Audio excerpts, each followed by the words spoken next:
എന്തൊക്കെ പറഞ്ഞാലും ഇത് ഇത്തിരി കൂടിപ്പോയി ലാലേട്ടാ. അനീഷിന്റെ മനസ്സ് എത്രയോ വേദനിച്ചിട്ടുണ്ടാവും.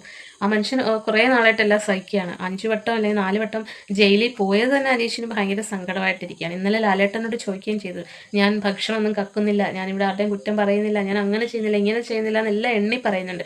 പക്ഷേ അനീഷിനെ മാത്രമാണ് എല്ലാവരും ക്യാപ്റ്റൻ ആക്കാതിരിക്കാൻ വേണ്ടി കൂടെയും ജയിലിലോട്ട് വിടുന്നത്. അങ്ങനെ ചോദിച്ച് സങ്കടപ്പെട്ട് ലാലേട്ടൻ എന്തെങ്കിലും സമാധാനത്തിൽ പറയുമെന്നിരുന്ന ഒരാൾ ഒരു സമ്മാനം ഉണ്ടെന്ന് വിചാരിച്ചപ്പം എന്തെങ്കിലുമൊക്കെ പ്രതീക്ഷിച്ച് കാണുമല്ലേ. ഞാനും ഓർത്ത് നല്ല എന്തെങ്കിലും ഒരു കാര്യമായിരിക്കും, ഇനി അനീഷിനെ ജയിലിലോട്ട് വിടില്ല എന്നെല്ലാം പറയാൻ പോവായിരിക്കുന്നു. പക്ഷെ അനീഷ് ഈ ജയിലിൻ്റെ അഭിമാനം എന്നൊക്കെ പറഞ്ഞപ്പം അനീഷിൻ്റെ ഹൃദയം തകർന്നു പോയെന്ന് തന്നെ നമുക്ക് വിചാരിക്കാം കേട്ടോ.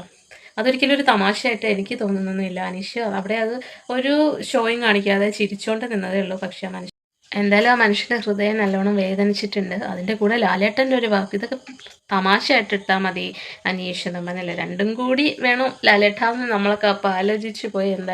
ഇതെന്തായാലും ഇതുവരെ ബിഗ് ബോസിൽ ആർക്കും ഉണ്ടാവാത്തൊരു അസുലഭ നിമിഷമാണ്. പക്ഷേ അനീഷ് ബിഗ് ബോസിനോട് ചോദിക്കുകയും ചെയ്യുന്നുണ്ട്, ഞാനാണോ ബിഗ് ബോസ് ജയിലിൽ പോകേണ്ടത്? ഇതൊക്കെ ഒരു ഗെയിമായിട്ട് തന്നെ കണ്ടാൽ മതി. അപ്പോൾ നമുക്ക് ഒരു മനുഷ്യനെന്ന നിലയിൽ നമുക്ക് അനീഷിൻ്റെ ഫീലിങ്സ് മനസ്സിലാക്കാവുന്നതേ ഉള്ളതുകൊണ്ട് ഞാൻ പറഞ്ഞു എന്നേ ഉള്ളൂ. അനീഷ് അതൊക്കെ മാറ്റിയിട്ട് ഇപ്പോഴും അടിപൊളിയായിട്ടൊക്കെ കളിക്കുന്നുണ്ട്. എന്തായാലും അനീഷ് തന്നെ ജനഹൃദയങ്ങൾ കീഴടക്കും, ബിഗ് ബോസ് എന്തൊക്കെ കാണിച്ചെന്ന് പറഞ്ഞാലും വിന്നറും ആവട്ടെ എന്ന് ഞാൻ ആശംസിക്കുന്നു. അപ്പോൾ എല്ലാവരും വീഡിയോ കണ്ട് ഇഷ്ടപ്പെട്ട ലൈക്ക് ചെയ്യണേ, കമൻറ്റ് ചെയ്യണേ, സബ്സ്ക്രൈബ് ചെയ്യണേ, ഹൈപ്പ് ചെയ്യണേ. Thank you guys.